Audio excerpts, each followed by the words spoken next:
Discuss करेंगे बहुत ही important questions from matrix and determinant. सबसे पहला क्वेश्चन है the matrix addition is. Matrix addition always होती है commutative as well as associative. अगर मैट्रिक्स मल्टीप्लिकेशन हो तब वो होती है एसोसिएटिव बट नॉट कॉम्यूटेटिव। लेकिन इसका आंसर कौन सा आएगा? इस क्वेश्चन का आंसर आएगा option number C, both commutative and associative.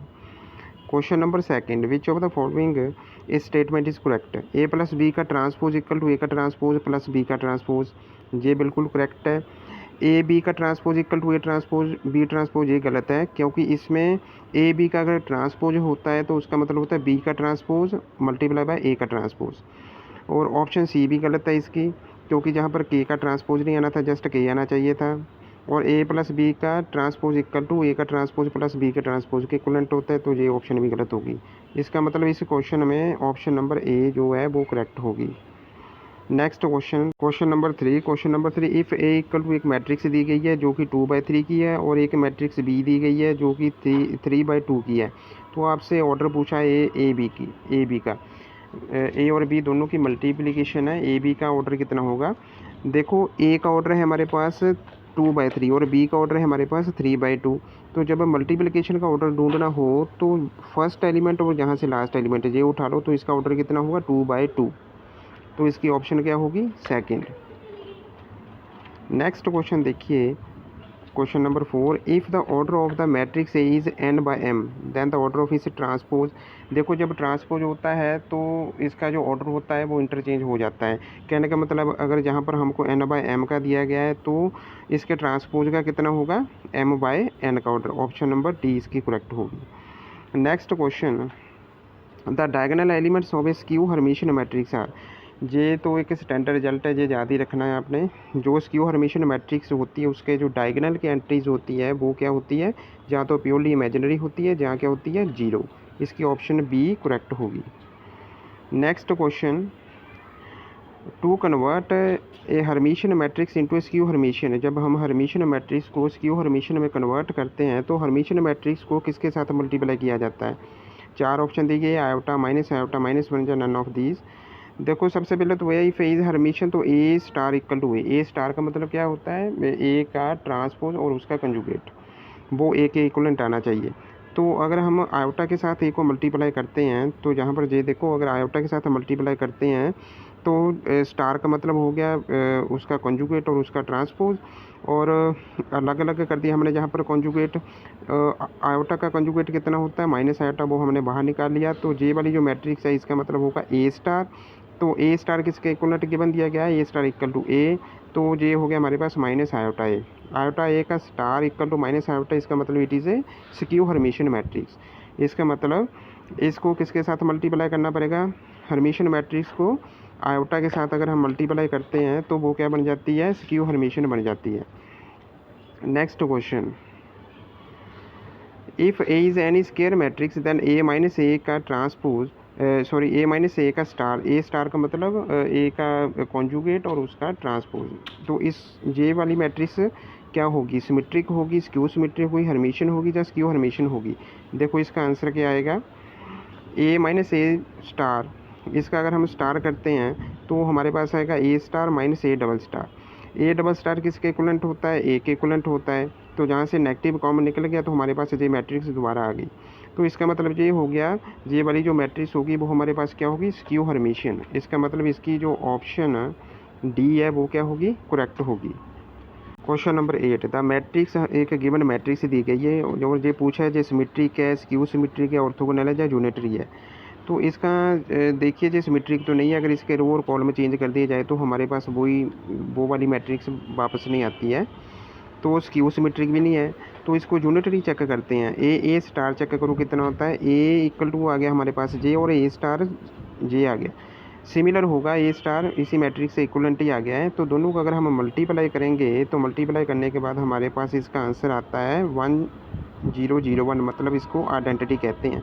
मतलब ए स्टार इक्वल टू आइडेंटिटी के बराबर हो गया। तो इसका मतलब जो मैट्रिक्स गिवन दी गई है वो क्या होगी हमारे पास? यूनिटरी। इसका मतलब इसकी जो ऑप्शन डी है वो क्या होगी? Correct. Question number 9, the product of two orthogonal matrix is a, दो ऑर्थोगोनल मैट्रिक्स का जो प्रोडक्ट होता है वो ऑर्थोगोनली होता है। दो यूनिटरी मैट्रिक्स का जो प्रोडक्ट होता है वो भी यूनिटरी होता है। ये वाले रिजल्ट तो स्टैंडर्ड है, ये तो याद ही रखना। इसकी ऑप्शन डी आएगी, डी इसकी ऑप्शन करेक्ट होगी। क्वेश्चन नंबर 10th, एक मैट्रिक्स दी गई है, आपको उसका रैंक पूछा है। 3x3 की मैट्रिक्स है तो उसका रैंक हमने ढूंढना है। रैंक ढूंढने के लिए सबसे पहले इसका डिटर्मिनेंट देखो। अगर इसका डिटर्मिनेंट 3x3 की मैट्रिक्स है, अगर इसका हमने डिटर्मिनेंट ढूंढा और वो आ गया हमारे पास 0, तो अगर तो हमारे पास इसका डिटर्मिनेंट 0 आ जाता तब तो इसका रैंक 3 होना था, क्योंकि 3x3 की मैट्रिक्स है। तो अब इसका जो डिटर्मिनेंट है वो आ गया 0, इसका मतलब इसका रैंक 3 तो नहीं होगा, फिर 3 से कम होगा। अब 3 से कितना कम होगा? 3 से कम देखने के लिए अब इसके 2 माइनर से चेक करो कौन कौन से हैं। अब इसका कोई ऐसा माइनर, आप 2/2 का ऐसा माइनर चेक करना है जो नॉन जीरो हो। तो मैंने एक माइनर जहाँ पर ढूंढ लिया 1 2 3 4, तो इसकी वैल्यू आती है नॉन जीरो। इसका मतलब हो गया इस जो मैट्रिक्स है इसका रैंक कितना होगा? 2। अगर सभी के सभी 2 माइनर्स की वैल्यू 0 आ जाती है तो इसका रैंक फिर 2 भी नहीं होना था, फिर इसका रैंक कितना होना था? 1। तो इसके अकॉर्डिंग इस क्वेश्चन का आंसर जो होगा वो होगा हमारे पास option number 2। Next question, let A B any matrix which of the following is represent a number. देखो ए इनवर्स, अगर ए मैट्रिक्स है तो ए का इन्वर्स जो होता है वो भी एक मैट्रिक्स ही बनता है, और सिंपल ए जो है वो भी मैट्रिक्स ही है, एडजॉइंट ए है वो भी मैट्रिक्स है। लेकिन जब हम रैंक निकालते हैं तो रैंक एक नंबर में आता है।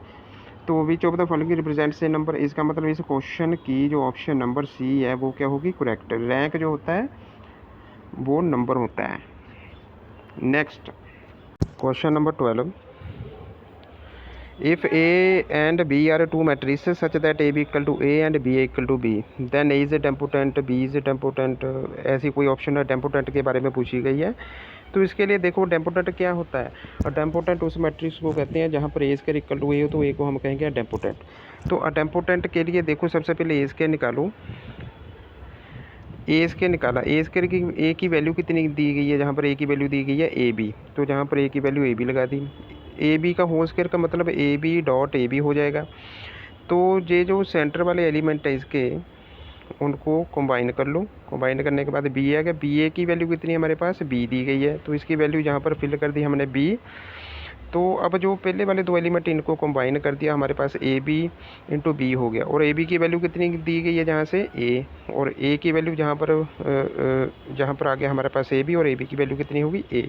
इसका मतलब ए स्क्वायर की वैल्यू हमारे पास आ गई ए। इसका मतलब ए इज हो गया अडेम्पोटेंट। सिमिलरली बी चेक करते हैं।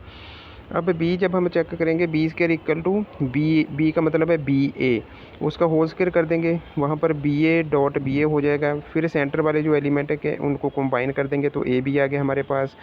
ए बी की वैल्यू ए गिवन है, फर्स्ट वाले दो एलिमेंट को कंबाइन कर दो तो बी ए की वैल्यू भी बी गिवन है, तो जहाँ पर बी ए आ गया, बी ए की फिर वैल्यू क्या आ गई? बी।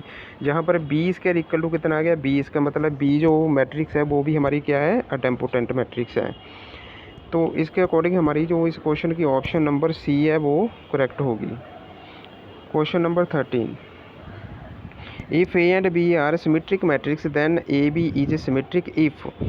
अगर ए एंड बी दो सिमेट्रिक मैट्रिक्स दी गई है तो उनका अगर प्रोडक्ट निकालना है तो वो प्रोडक्ट अगर सिमेट्रिक कब होगा?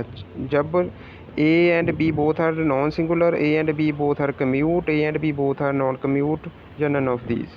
तो इसमें सबसे पहले जो गिवन दिया गया वो देखो, वो दिया गया है A and B are symmetric. अगर ए सिमेट्रिक है उसका मतलब ए का transpose equal to A, B symmetric है तो उसका मतलब बी का ट्रांसपोज इक्वल टू बी। तो ए बी का ट्रांसपोज देखो अब कितना, if A B is symmetric, अगर ए बी सिमेट्रिक हुई तो ए बी का ट्रांसपोज किसके इक्वलेंट होगा? ए बी के बराबर। ए बी का ट्रांसपोज जो होता है वो बी का ट्रांसपोज डॉट ए का ट्रांसपोज होता है। तो गिवन दिया गया है जो बी ए एंड बी है सिमेट्रिक है, इसका मतलब बी का ट्रांसपोज किसके इक्वलेंट होगा? बी के, और ए का ट्रांसपोज ए के। इसका मतलब हो गया जे बी ए की वैल्यू कितनी होगी हमारे पास? ए बी के इक्वलेंट। इसका मतलब A and B are commute.